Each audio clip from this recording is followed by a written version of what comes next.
done this, but the purpose was for him to personally abuse people. With that being said, certain of his friends, he farmed out certain of the women that he was exploiting too. But that wasn't the primary purpose of that scheme, and I don't think he wrote the names of those people down. There's not a list of, hey, here's all of the people that I sent females to. That's just not how that organization worked. Mr. Edwards, Agreed? is there Jeffrey Epstein was involved with or tied to the CIA or a foreign intelligence operation? I think that the safest thing for me to say is all files should come out, whether it's for this with the CIA, FinCEN, SEC, FBI. I'm not just making these up haphazardly. I'm giving you a roadmap where to look. So, Go ahead. The Daily Caller. I was going to ask you, the White House has said that this discharge resolution is a very hostile act. What's your response and victim response? And thank you all for being here.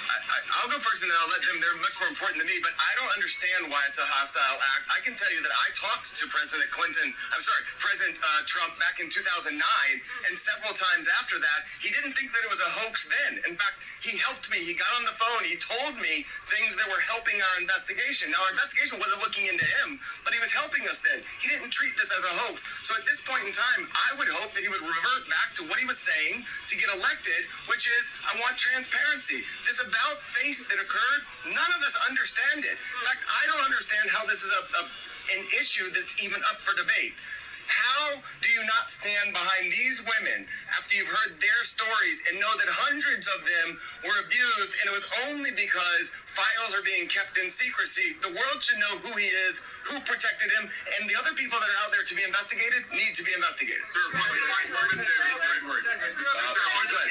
there any people who are currently serving in government who are named, who you know of, are in these files, who you had relations with, anything of that sort, who Jeffrey Epstein connected you with? Are you willing to say yes or no? I don't think I can answer that. How did you get being threatened? Sorry.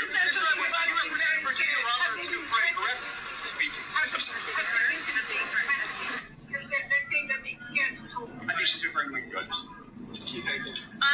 Hi, Anushka DeGiorgio. I have been threatened. I was threatened by phone. My daughter was threatened when I was volunteering to participate in, by means of being a witness in a civil lawsuit that Virginia Giuffre was bringing against Ghislaine Maxwell. I have been followed. I have been stalked. I have been followed not only by journalists, but by people who do not get out of the car and do not try and talk to me and just drive behind me as I drive my daughter to school. So the fear is very real for us. I have also been in multiple situations with both Jeffrey Epstein and Ghislaine Maxwell, where they have been direct and indirect about implying and saying that if I was to talk, if I was to bring any kind of trouble, then there would be severe consequence, including death. Just to add to that, Maxwell also threatened my sister Maria Farmer. When the FBI did nothing about her initial report, she reported individually at that time, and then in 2002 we spoke to a reporter at Vanity Fair, telling our stories, fearful that perhaps other people were being harmed. We were not. We believed that was going to make a difference. We believed that would be put in print, and that story was crushed. And it was because of their power. And the message that we got from that was direct threats from Maxwell to my sister about her well-being and her safety and that of our family. So I think many people have similar stories of threats. That has been a very real part of this case. Go ahead, over here. Do any of today's survivors speaking, did anybody here ever have any connection or interaction with Epstein's alleged financier, Leslie Wexner? No. I just want to say it's one thing that's very clear. When people say, please share names, there are names that are very well known, like that of Les Wexner, who everyone knows supplied an enormous amount of Epstein's financial wealth and allowed this operation to happen. So it's, I think, confusing to many of us why there have not been more ramifications for him, and he's been seen as a victim when clearly I believe there's more to it. So you represented Virginia Roberts for many years. She eventually had to recant the allegations that she made against Alan Dershowitz. She alleged that on at least 6 days.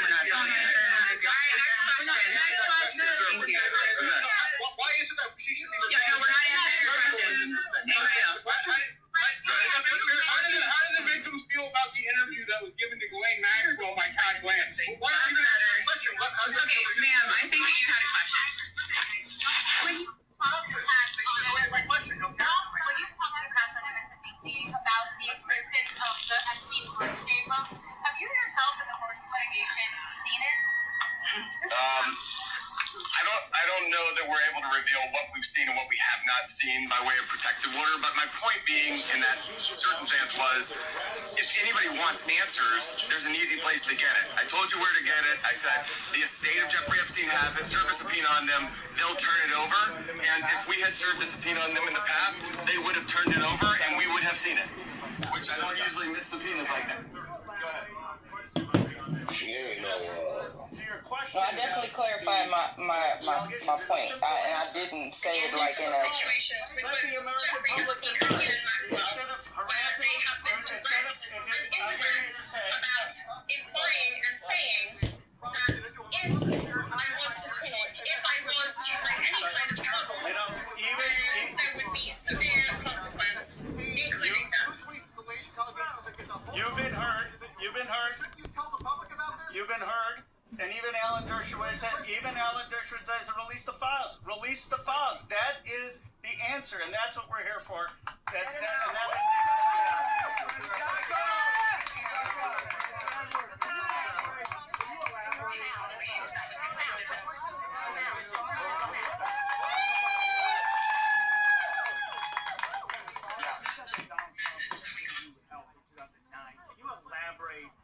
interactions with Donald Trump back in 2009, and for any of the victims, they didn't ever see the president, but then not president yet, but they never ever see Trump with Epstein in any way. I don't know who's. I don't think that we can answer that question. Did anybody see Trump with Epstein back then? This is really not a political thing. We want the passage of the bill, and this is not to call out President Trump.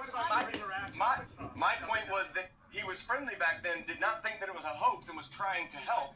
And now it seems like all of a sudden somebody's in his ear and he's not. So I'm hoping he'll come back to where he was back in 2009, be on the side of the victims and stand with us. Go ahead. I wanted to ask what they thought of the interview with Todd Blanche with the NBA General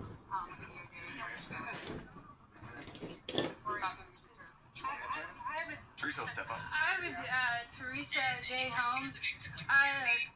Happy to speak on that because what I will say is she got this airtime and platform. Her voice was elevated way before our voices were elevated here today.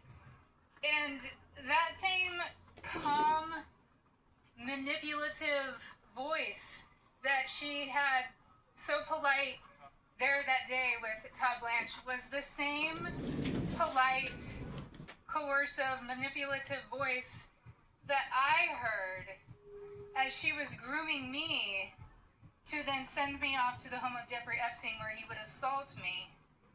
So that's what she was doing for hours, speaking with me, building relationship with me, building trust with me, allowing me to believe that I was going to get this job, a dream job that I had been recruited from my college, flown across the country from Los Angeles to New York City to interview, so I thought.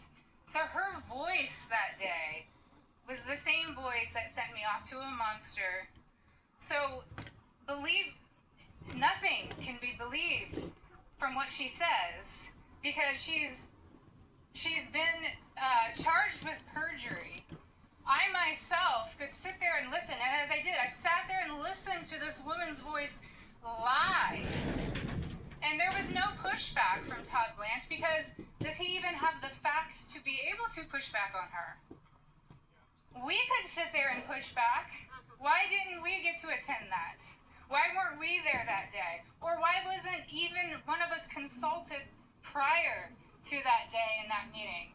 And why on earth has she been moved from Florida to it basically is prison spa. I mean, let's be real. None of us were consulted. I found out just like everyone here found out through the media, through all of you. We found out about Ghislaine's transfer. So I'm very angry to sit there and listen. The feelings that come up listening to this woman's voice is repulsive. Yes, I would say it's triggering We all work very hard on healing, and it still gets to us after 2 decades.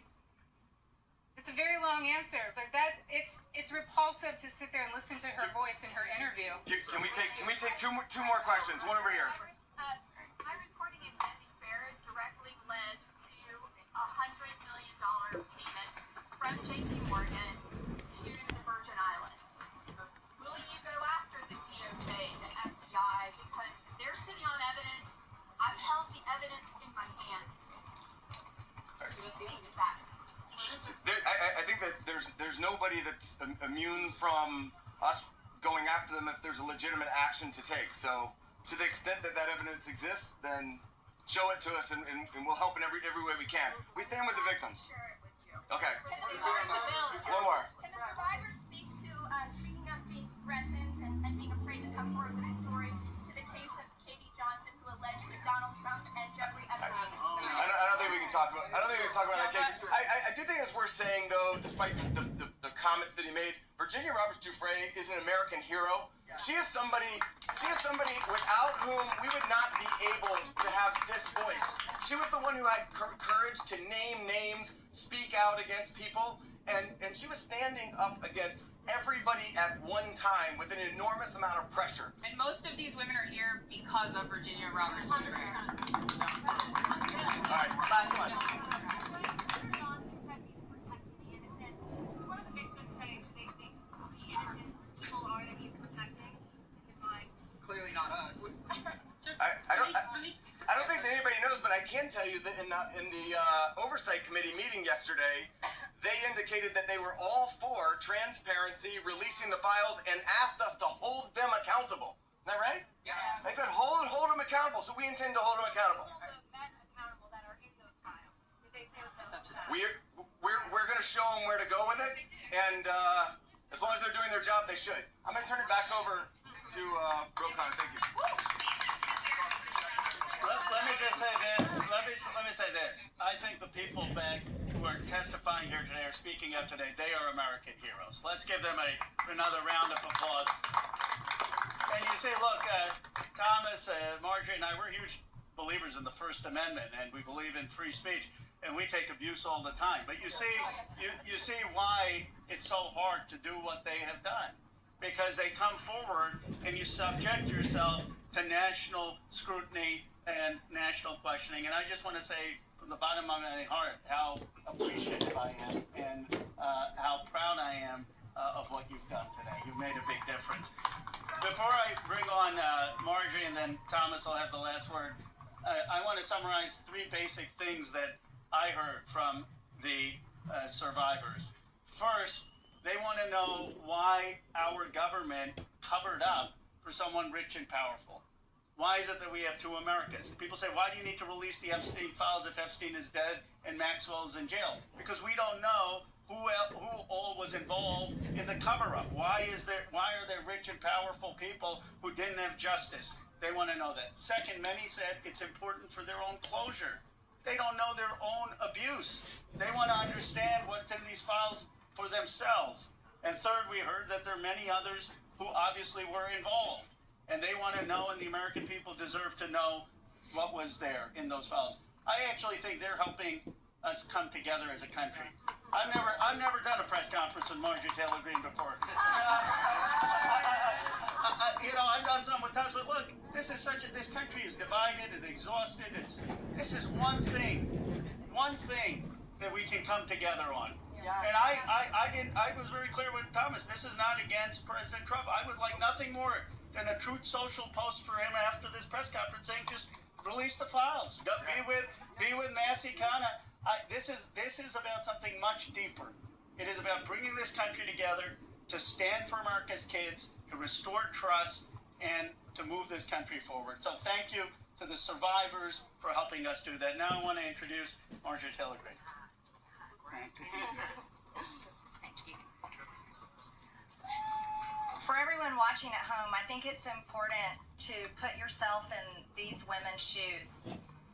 As you're questioning, why can't they just name the names? What you don't realize is they just told their stories of being raped, and being abused, being victimized, being manipulated, being coerced, and basically held in a prison of captivity of sexual abuse while they were young teenagers and extremely young, vulnerable women. And in Jeffrey Epstein's home and the places they went with him, they saw the most powerful people in the world in his pictures, and they saw him with those people. Can you imagine how terrifying it would be to name names like that? These are some of the richest, most powerful people in the world that could sue these women into poverty and homelessness. Yeah, it's a scary thing to name names, but I will tell you, I'm not afraid to name names. And so if they want to give me a list, I will walk in that Capitol on the House floor, and I'll say every damn name that abused these women. I can do that for them, and I'd be proud to do it. Now, another thing, this is not about politics, and this is a boiling point in American history where the American people, just like Roe just said, there's become two Americas. There's the America for the rich and the powerful and the elite, where they never face any struggles or problems and never experience what real America goes through. And then there's forgotten America that faces all the problems and deals with all the issues and never gets justice for being sexually assaulted and raped by a monster. It shouldn't exist anymore, and people are sick of it. So let's recognize the fact that the administration before and the one before it and the one before it and the one before it and before it never did anything about this.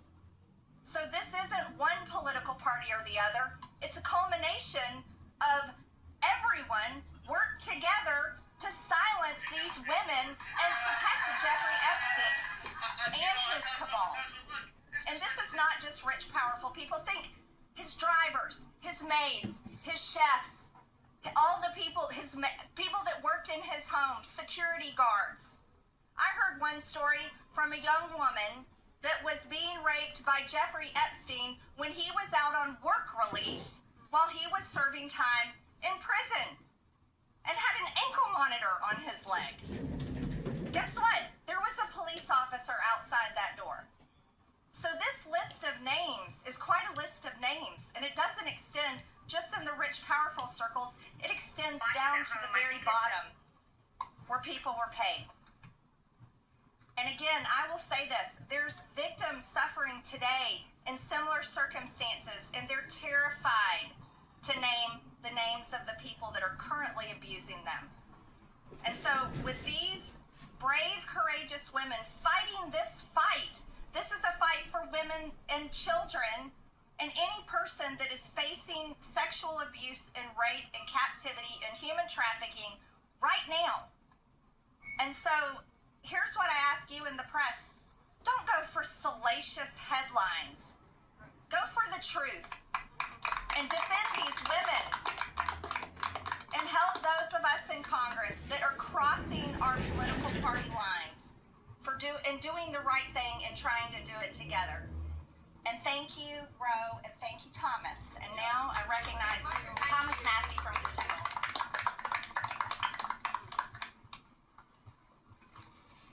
Well, there's three branches of government, and we're supposed to keep each other accountable. And that's what we're doing here today in the People's House. We're standing in front of the People's House with real people.